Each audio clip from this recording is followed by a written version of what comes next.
बताओ अपना। Bhagalpur, doctor Krishna Bihari Garg. Doctor Krishna Bihari Garg ji, बहुत बहुत स्वागत है आपका। क्या काम करते हैं डॉक्टर साहब? हम पीएचडी करके ये जो सरकार में जो भ्रष्टाचार है, इंटरव्यू होने के पहले पैनल लिस्ट बन जाता है, उसका शिकार मैं भी हूं और हमारे जैसे हजारों युवा है सर। और मैं इसी के लिए आपको अनुरोध कर रहा था अपने पास आने के लिए। ब्लॉक में भ्रष्टाचार है, थाना में भ्रष्टाचार है, विश्वविद्यालय में भ्रष्टाचार है। ये भ्रष्टाचार के टीला पर टिकी हुई सरकार है। भ्रष्टाचार, युवाओं की बात नहीं हो रही है, महिलाओं की बात नहीं हो रही है, लेकिन महागठबंधन का जो घोषणा पत्र है ये समावेशी है।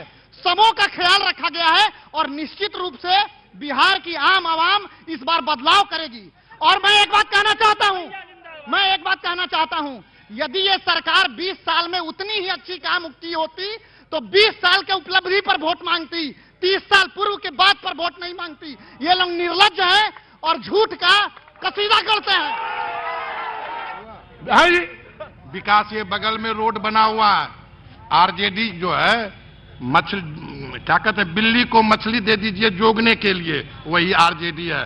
लालू का देन है। मैं 1990 में मैं दिल्ली में रहता हूं। 90 में मैं दिल्ली भागना पड़ा। ये भागलपुर में साइकिल चलने का जगह नहीं था, इतना रोड सुंदर था, और आज गाड़ी चल रही है। मैं दिल्ली और भागलपुर को थोड़ा ये करता हूं, बहुत डेवलप हुआ है भागलपुर जी। मुझे 90 में दिल्ली आ रहा हूं बेटा, आ रहा हूं, मुझे भागना पड़ा। तो रुको, शो तो बराबर का मामला है। इन्होंने कहा कि चुनाव के बाद वो आ गया। बहरहाल एक आरोप है, उसके बाद एक बात कही गई। मैं आगे बातचीत के सिलसिले को जोड़ता हूं। मेरा नाम मोहम्मद शमशुद्दीन है। मोहम्मद शमशुद्दीन, आगे आओ मेरे मालिक, आ जाओ। अरे अच्छा, वहीं आ जाता हूं मैं। अरे यार, तुम भी लखनऊ वालों बहुत परेशान करते हो। हाँ बोलो। मैं ये कहना चाहता हूं कि कोई भी सरकार हो, लेकिन जनता के मुद्दों को सर्वोपरि रखना चाहिए। बहुत अच्छी बात। और चाहे हिंदू हो चाहे मुसलमान हो, देश सबका है और सब ने अपने रक्त को बहाकर हिंदुस्तान को ऊंचा किया। और एक बात मैं और तुम्हारी बात में मैं एक बात और जोड़ता हूं, और वो ये कि जितना तुम्हारे वालिद का खून गिरा उतना ही मेरे वालिद का खून गिरा, बराबर। अब बोलो भारत माता की जय, तो मजा आता है। ये मुल्क, हाँ, अब लगा कि भागलपुर में शो है। आइया 20 क्या हो गया? क्या हुआ? सरकार गिराने वाले हैं, बैठा ले रहा हूं उनको, आ रहे हैं। पहले तो भागलपुर में हम आपका स्वागत करते हैं, अपनी पार्टी की तरफ से, कांग्रेस पार्टी की तरफ से और भागलपुर की तरफ से। बहुत बहुत शुक्रिया sir, thank you so much.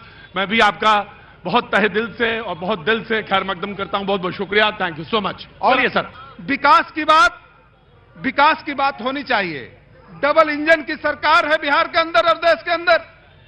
लेकिन आपको मैं बताना चाहता हूं, डिबेट इस पे होनी चाहिए कि क्या जो प्रदेश 40 सांसद का प्रदेश है और 39 सांसद एनडीए को बोरा में भरकर मोदी जी को देता है, क्या मोदी जी की एक कैबिनेट की सरकार, क्या 10 मिनट का टाइम बिहार के बदहाली, बाढ़ और सुखाड़ पर उनके पास वक्त नहीं था?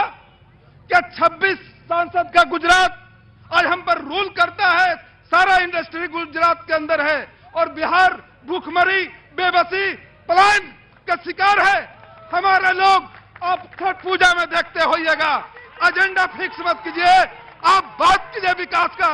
छठ पूजा में किस तरीके से लोग लैट्रिन में ट्रेन में भर भर कर आए, क्या यह सरकार की जवाबदेही नहीं थी? क्या प्रधानमंत्री जी को छठ पूजा का गीत सुहाता है, अच्छा लगता है? क्या वो छठ पूजा में बिहार आने वाले लोग के लिए उन्होंने क्या किया? क्या वो घोषणाएं थी? तो वो लोग बाथरूम में बैठे हुए थे, वो कौन थे?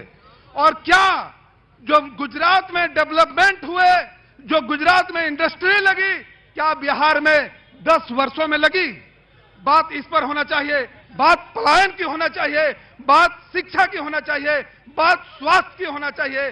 बिहार में जो भूखमरी में अन्य राज्यों में सबसे पिछले पैदान पर खड़ा है, उसकी बात होना चाहिए। जिस प्रकार से इन्होंने काम किया उस पर डिबेट होना चाहिए। अगले 20 सेकंड आपके। जी जनाब अली, आगे आइए। आ रहा हूं, मैं आ रहा हूं। सर्वप्रथम मैं आपको रेशमी नगर भागलपुर में आपका स्वागत है। बहुत बहुत शुक्रिया sir, thank you so much. साथियों, अभी लोग बता रहे थे विकास की चर्चा। मेरी सरकार, एनडीए की सरकार, नीतीश कुमार की सरकार न्याय के साथ विकास बिहार में किया है। हमने बहन बोल रही थी विकास क्या हुआ। बच्ची इस सैंडिस कंपाउंड में खड़ी है। 2005 के पहले 7 बजते बजते घर जाना पड़ता था। अभी इसका विकास है। 9 बजे रात्रि में भी सैंडिस कंपाउंड में टहलती है। कॉलेज सुरक्षित रूप से जाती है, घर आती है। कॉलेज जाती थी एसएम कॉलेज। माता को चिंता होता था मेरी बेटी घर आएगी कि नहीं आएगी, अपहरण हो जाएगा, बलात्कार हो जाएगा। ये 2005 की पहले की सरकार थी। अभी विकास हुआ है जिसका जीता जागता उदाहरण है। विकास हुआ है जीता जूता उदाहरण है। शिक्षा में देख लीजिए, प्रत्येक पंचायत में उच्च विद्यालय है। प्रत्येक प्रखंड में डिग्री कॉलेज खोलने की सरकार की व्यवस्था होने जा रही है। जहां इंजीनियरिंग कॉलेज जिस जिला में नहीं था, इंजीनियरिंग कॉलेज खोला गया। जिस जिला में मेडिकल कॉलेज नहीं था, मेडिकल कॉलेज खोला गया। कई यूनिवर्सिटियां नई बनाई गई। भाई शिक्षा में इतना विस्तार हुआ। लेकिन मैं आपसे एक सवाल जरूर पूछूंगा, और यह सवाल बहुत लाजमी सवाल है, और वो ये कि भ्रष्टाचार को लेकर सारे नीचे प्रखंड, गांव, कस्बा, हर जगह लोग आप ये सवाल का जवाब देंगे कि भ्रष्टाचार के मुद्दे पे आप कितने ईमानदार, क्यों नहीं रुकता भ्रष्टाचार, और लोग सवाल बार बार पूछते हैं। बताइए। भ्रष्टाचार अभी नहीं है, भ्रष्टाचार पहले से यह विराजमान था। सिर्फ सरकार चाहती है इसको मिटाने के लिए प्रयास भी किया जा रहा है। भ्रष्टाचार निश्चित रूप से मिटेगा बिहार से, ये नीतीश कुमार की गारंटी है, इसमें कोई शक नहीं है। जब इतना बड़ा विकास हुआ, पहले बिहार में क्या बचा था?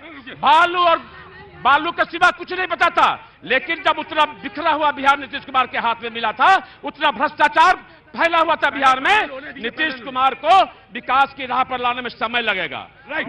देखो बेटा, सभा एक मिनट रुको, मैं आ जाऊंगा। सभा ने एक सवाल पूछा था, और सवाल पूछने का हक सभा को है। सभा को दोबारा सवाल पूछने का हक मैंने दिया, अब मैं फिर तुमको देता हूं। तुम फिर पूछो ठोक के सवाल, और इतना करारा सवाल पूछना कि मजा आ जाए। फिर पूछो। जैसा इन्होंने कहा कि बलात्कार पहले होता, तो क्या अब रुक गया है? नहीं रुका है, अभी भी चल रहा है बलात्कार। और